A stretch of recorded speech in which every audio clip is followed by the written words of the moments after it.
Sorry about that. So that gives us the equation, the final velocity squared is equal to the initial velocity squared plus 2 times the acceleration times the displacement.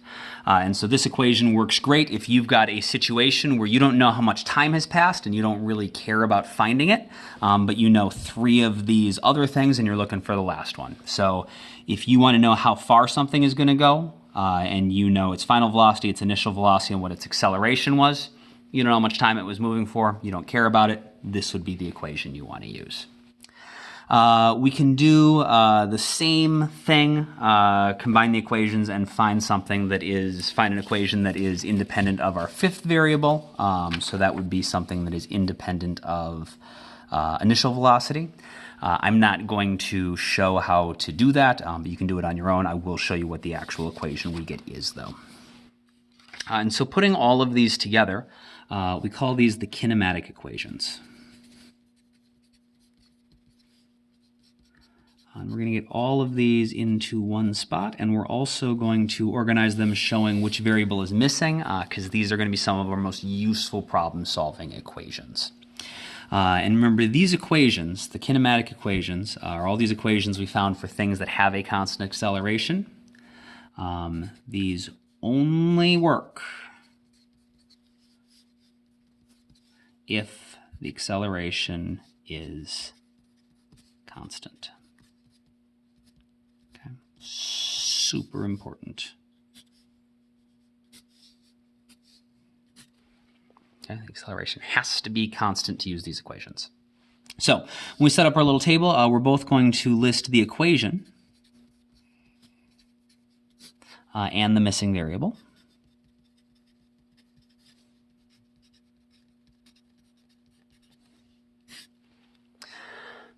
So our first couple equations came from the inclined plane lab.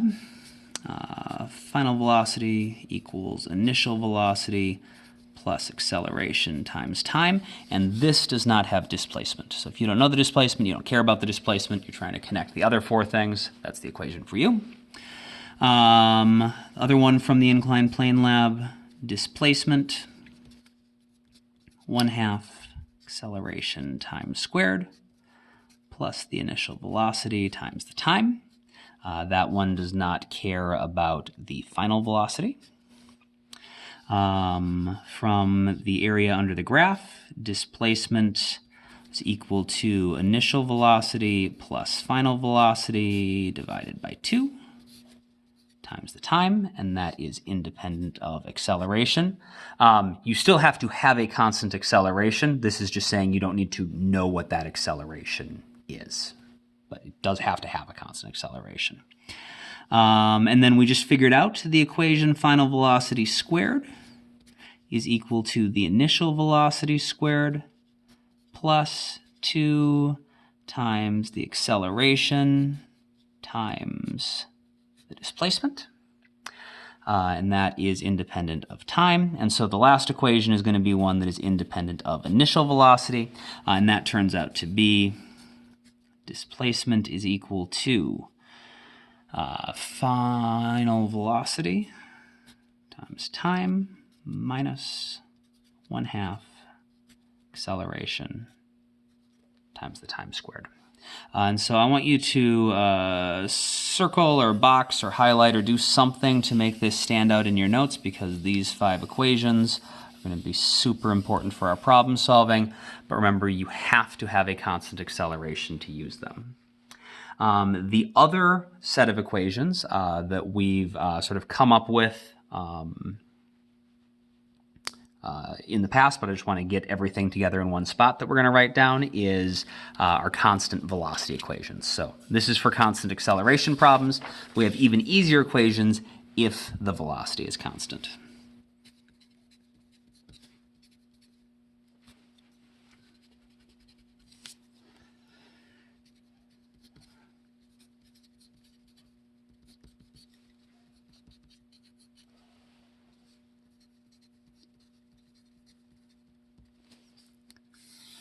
Same thing, just like we had a little warning on the other one. Only work if velocity is constant. or another way to say that is the acceleration has to be 0. You need an object that is not changing velocity, it is not accelerating. So we figured out the way that we could actually find velocity was just the displacement divided by the change in time. And if we rearrange that, displacement is equal to the velocity times the change in time.